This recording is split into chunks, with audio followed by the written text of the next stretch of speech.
भूत से सामना। मैं हनुमान जी का बहुत बड़ा भक्त हूँ और मैं रोज उनकी पूजा करता हूँ और उन्हीं की वजह से मेरी जान बची।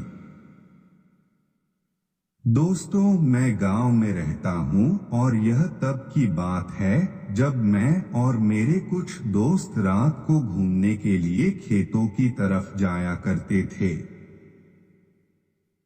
ऐसे ही एक दिन की बात है, जब हम खेतों में घूम रहे थे तो मेरा एक दोस्त है मगन, जो हमसे कहने लगा कि यार,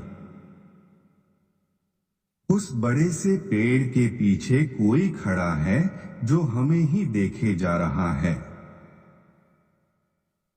हम सबने उसे देखा, पर मैंने उससे कहा कि कोई गांव वाला होगा जो वहां अपना काम कर रहा होगा। पर हमने थोड़ी देर बाद देखा, तब भी वो हमें वैसे ही देख रहा था जैसे कि पहले। दोस्तों, उस समय अंधेरा बहुत था, इसलिए उसे देख पाना मुश्किल था। हमने सोचा कि वहां जाके देखा जाए कि वो आदमी कौन है, पर मेरे दोस्तों ने मना कर दिया क्योंकि उन्हें वो आदमी बड़ा ही अजीब लग रहा था, और सच बताओ तो मुझे भी। हम सबने घर वापस जाने की सोची और हम घर की तरफ चलने लगे।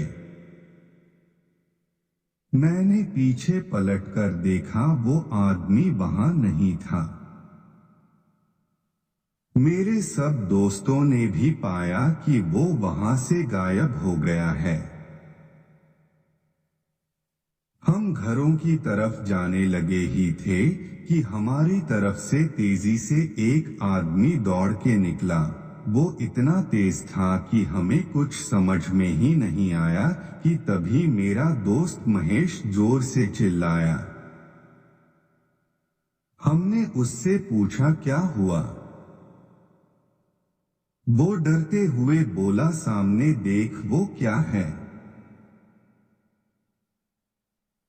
हम सब ने देखा कि एक डरावना सा आदमी, जिसकी जीभ उसके मुंह से बाहर लटकी हुई थी और जिसके बड़े बड़े दांत, उसकी आंखें काली और गहरी अंदर धंसी हुई थी, और उसके हाथ जो बहुत लंबे थे और नाखून किसी चाकू से भी लंबे और तीखे।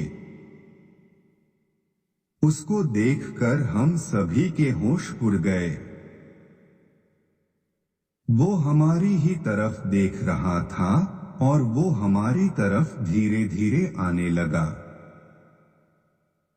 मेरा दोस्त महेश बोला, दोस्तों, अगर जिंदा रहना है तो जितना तेजी से हो सके उतना तेजी से भागो और पीछे मुड़ के मत देखना।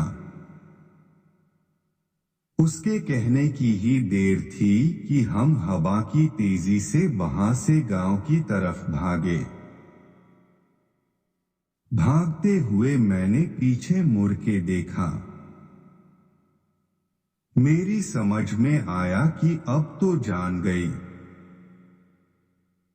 क्योंकि वो हमारी तरफ बड़ी ही तेजी से आ रहा था। हम सब जोर जोर से हनुमान चालीसा का पाठ करने लगे और गांव के पास के हनुमान जी के मंदिर में चले गए। हमने मुड़ के देखा, वो तो हमने देखा कि वो शैतान हमें ही देख रहा था और फिर वो अचानक से गायब हो गया। हम इतना डर गए थे कि उस मंदिर से हम हिले तक नहीं। थोड़ी देर बाद पंडित जी वहां आए। उन्होंने हमारे चेहरे देखे और वे बोले कि तुम इतना डरे हुए क्यों हो? तब हमने उन्हें सारी बात बता दी। पंडित जी बोले, तुम लोग को भगवान ने बचा लिया, वरना आज अनर्थ हो जाता।